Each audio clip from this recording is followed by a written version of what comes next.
La fatigue qui s'installe, les blessures à répétition ou la baisse de performance ne sont pas de simples coups de mou. Chez le sportif, ces signaux peuvent révéler un déficit énergétique chronique appelé le syndrome REDES pour Relative Energy Deficiency in Sport. Concrètement, cela se produit lorsque, sur le long terme, l'apport nutritionnel ne couvre pas les besoins énergétiques liés à l'entraînement et à la vie quotidienne. Le corps, privé de carburant, puise dans ses réserves et passe en mode économie d'énergie.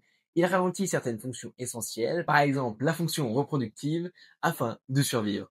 Ce syndrome, encore méconnu, constitue une menace silencieuse pour la santé et la performance des athlètes, en particulier dans les sports d'endurance où les dépenses caloriques sont très élevées.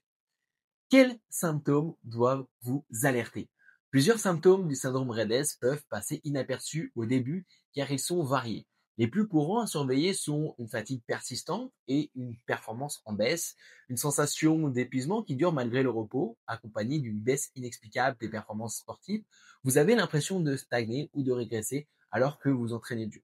Également des blessures ou des maladies à répétition, des entorses, des tendinites, des fractures de fatigue ou encore des infections qui sont fréquentes peuvent signaler à votre corps affaibli qu'il ne récupère plus correctement. On rencontre des troubles de l'humeur, de la concentration, une irritabilité inhabituelle, un moral en berne, une anxiété ou même des signes de dépression qui peuvent survenir insidieusement.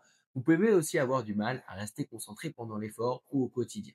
Il y a des troubles du cycle menstruel chez la femme, des règles irrégulières ou absentes, qu'on appelle l'aménorrhée, sont un signe d'alarme important chez les athlètes. Une athlète d'endurance qui n'a plus ses règles, sans contraception hormonale, doit avoir un signal que son corps manque d'énergie. Une perte de poids également, involontaire ou une stagnation de la croissance, un amaigrissement progressif sans le chercher ou chez les plus jeunes athlètes, un ralentissement de la croissance, de la puberté, peut traduire également un déficit énergétique chronique. Le corps n'ayant plus assez de carburant disponible, il puise dans ses réserves de graisse et de muscles.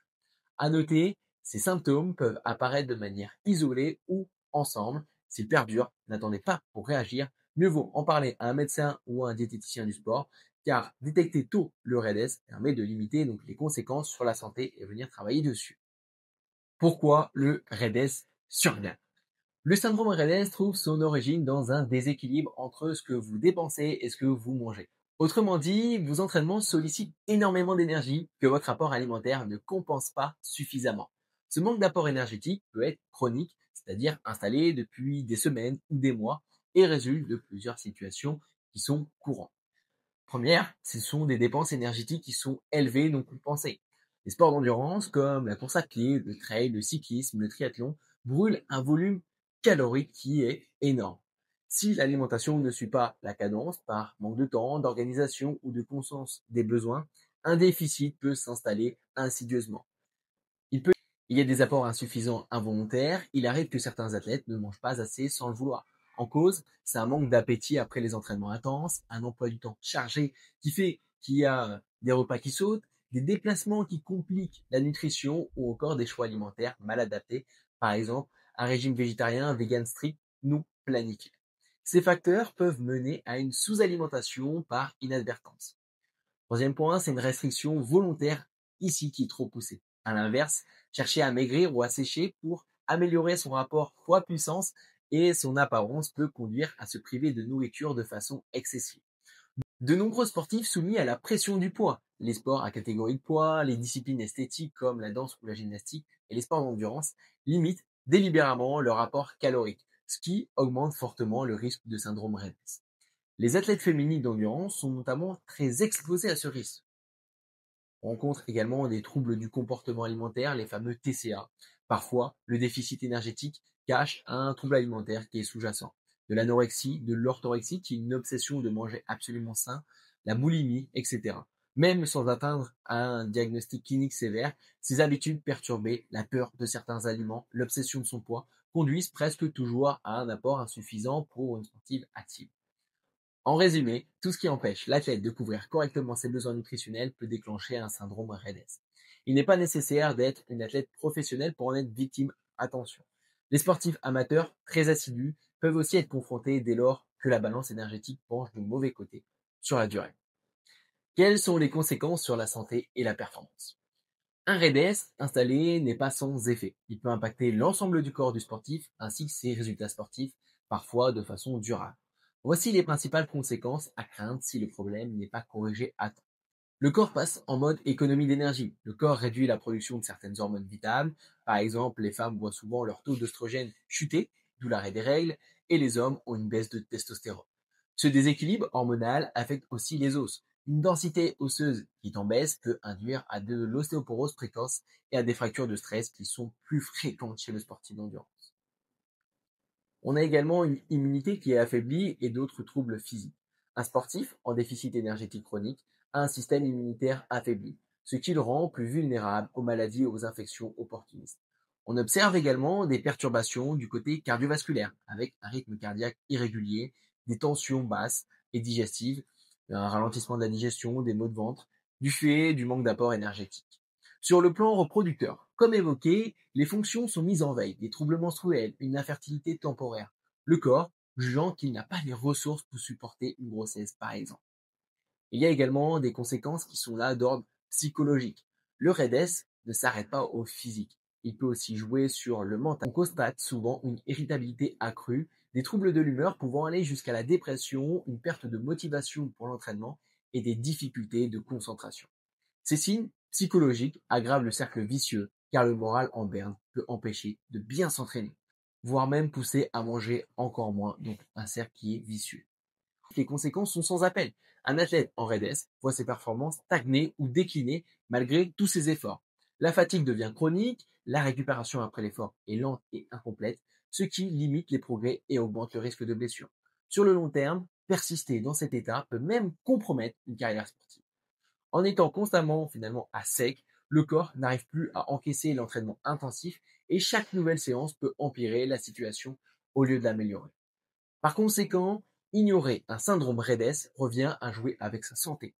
Non traité, il expose le sportif à des problèmes médicaux qui sont sérieux, certaines conséquences peuvent même devenir irréversibles et à une perte de potentiel athlétique. La bonne nouvelle, c'est qu'en réagissant dès les premiers signes, on peut renverser la vapeur, le corps peut retrouver finalement son équilibre et la majorité des effets négatifs s'estompent avec une prise en charge qui est adéquate. Que faire maintenant pour retrouver l'équilibre? La priorité en cas de suspicion d'un REDS, c'est de corriger le déséquilibre énergétique. Cela passe principalement par la nutrition et un ajustement éventuel de l'entraînement.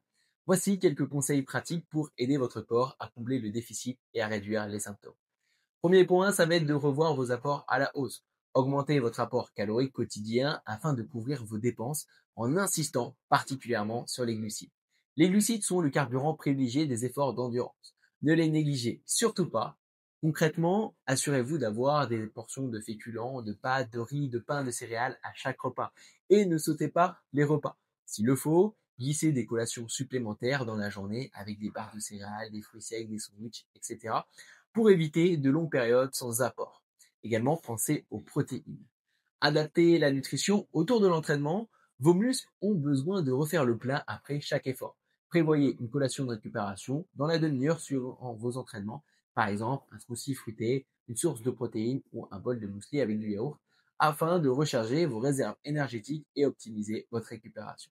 Si vous voulez, j'ai une vidéo sur le protocole de récupération sur ma chaîne YouTube. Sur les sorties très longues, supérieures à 1h30, n'hésitez pas à vous alimenter pendant l'effort avec une boisson énergétique, des gels, des fruits secs, des barres pour prévenir les coups de mou. Ces bonnes pratiques vous aideront à éviter de creuser un déficit encore plus important jour après jour.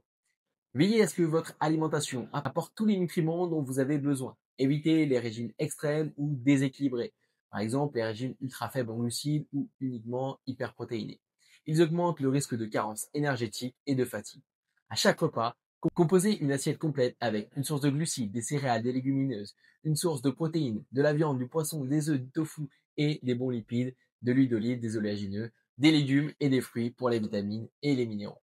Le but est de nourrir votre corps suffisamment et intelligemment pour qu'il puisse supporter votre charge d'entraînement. Il est important d'écouter votre corps. Apprenez à détecter vos signaux internes. Une faim intense en soirée, des fringales qui sont fréquentes ou, au contraire, une perte d'appétit marquée peut indiquer que vos apports ne sont pas adaptés. De la même manière, une fatigue qui s'accumule anormalement doit vous alerter. N'hésitez pas à augmenter les portions ou à ajouter un goûter si vous sentez un petit creux. Mieux vaut manger un peu trop que pas assez lorsque vous entraînez énormément. Votre corps ajustera ses dépenses de toute façon. Autre conseil, venez adapter l'entraînement si c'est nécessaire. En présence d'un syndrome REDES avéré, le repos fait partie du traitement. Il peut être salutaire de réduire temporairement la charge d'entraînement, moins de séances, une intensité diminuée, afin de laisser à votre organisme le temps de se reconstituer. J'entends que c'est pas facile lorsque c'est votre passion, mais c'est hyper important et rappelez-vous qu'il s'agit d'un investissement pour revenir plus fort par la suite. Une fois votre équilibre rétabli, vous repartirez sur de bonnes bases. Et également, se faire accompagner par des professionnels. Ne restez pas isolé face à ce problème. Un médecin du sport ou un diététicien spécialisé donc du sport seront vos meilleurs alliés pour évaluer précisément vos besoins et vous guider vers un plan alimentaire adapté. Ils pourront également surveiller vos paramètres de santé, les prises de sang pour vérifier les carences, la densitométrie osseuse si c'est nécessaire et vous aider à reprendre l'entraînement prudemment. Parfois, faire appel à un psychologue du sport peut également être utile si la gestion de l'alimentation est compliquée, lorsqu'il y a une pression mentale, des troubles alimentaires qui sont présents. En appliquant ces mesures, la plupart des athlètes parviennent à inverser la tendance en quelques semaines ou quelques mois. L'énergie revient, les performances remontent et les signaux d'alarme s'estompent. L'important est de réagir dès que possible et de ne pas hésiter à demander de l'aide pour retrouver un équilibre qui est sain. Si vous voulez aller plus loin, j'ai un questionnaire qui est en ligne, qui est offert, qui est gratuit. Si vous vous sentez concerné par le syndrome REDES ou le manque d'énergie chronique, ne restez pas dans le doute. J'ai écrit un article complet sur le sujet qui s'appelle Détecter un déficit énergétique chronique ou un syndrome REDES. Je vous mets le lien dans la description qui contient un questionnaire d'auto-évaluation. Cet outil en ligne vous permettra de faire le point sur vos habitudes d'entraînement et alimentaire et d'identifier d'éventuels signaux faibles de REDES. Pourquoi c'est important pour toi de consulter cet article? Parce qu'il offre des informations complémentaires, des exemples concrets, des études scientifiques et vous aide à vérifier si votre équilibre énergétique est optimal. Si vous soupçonnez un déficit ou si des symptômes décrits plus haut vous semblent familiers, ce questionnaire vous donnera des indications à la fois précieuses et des conseils personnalisés sur les prochaines étapes à envisager. Cliquez donc en dessous de cette vidéo, vous allez découvrir l'article et le questionnaire. C'est encore une fois gratuit et cela pourrait vous permettre donc de retourner et d'aller sur la voie vers une meilleure santé et vers de meilleures performances. N'oubliez pas une chose, un sportif qui est bien dans son corps, avec une énergie suffisante, sera non seulement en meilleure santé, mais aussi plus performant sur la durée. Prenez soin de vous et n'attendez pas que la fatigue chronique s'installe pour agir. C'était Florian de Nutriocus et je vous souhaite un bon entraînement à tous.